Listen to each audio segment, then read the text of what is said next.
Was Bobby Brown the first king of the remix? Bad Boy Records, led by Diddy, Puff Daddy at the time, can certainly take credit for popularizing the concept of the remix in the 1990s. With that said, while Diddy is perhaps the greatest showman in hip-hop and R&B for nearly the last 30 years, he didn't invent the remix. There were remix albums in the world of R&B and hip-hop before Bad Boy Records. One of my favorites was Bell Biv DeVoe's 1991 remix version of their Poison album. The group's remix project was certified gold. But an argument can be made that Bobby Brown was crowned the first king of the remix when he released Dance, You Know It. The project was the remix version of Bobby Brown's smash 1988 hit album, Don't Be Cruel. Dance, You Know It was released in mid-November of 1989. Here's what music reporter Patrick Goldstein wrote in early January 1990 about the remix album. Remix Magic Peps up hits.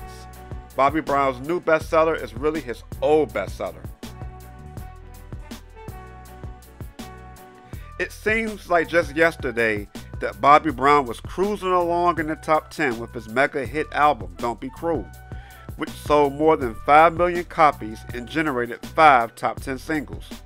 Normally, pop performers take at least a year off between albums.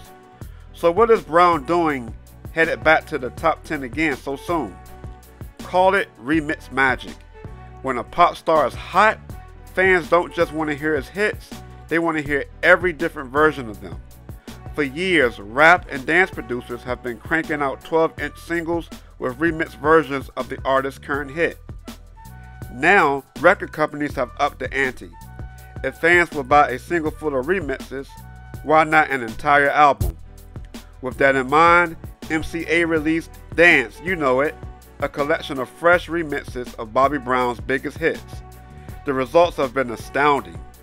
The record has already sold more than 500,000 copies and hit the top 20 after only 6 weeks on the charts. Madonna, Chaka Khan, and the B-52s have put out similar dance remixes, but Brown's collection has a new wrinkle to it.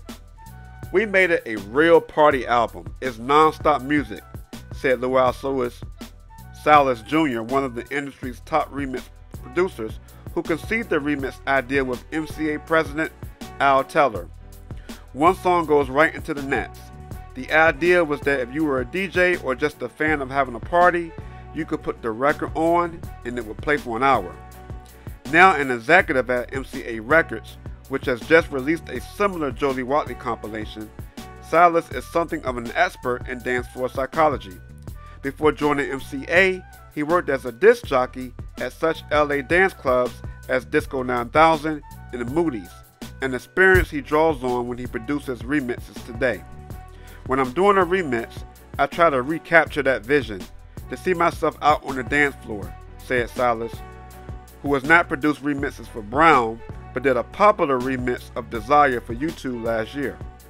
It's all feel and emotion. There's no formula to it.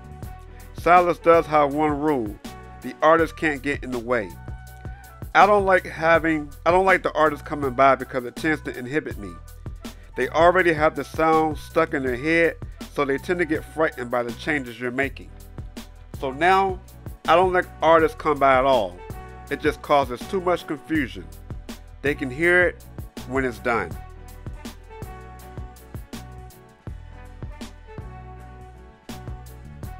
Dance, You Know It reached the top 10 on both the R&B and pop albums charts respectively. 11 days after the article I read was published in the St. Louis Post-Dispatch, Dance, You Know It was certified platinum, just 2 months after its release. Did you buy the remix album when it came out?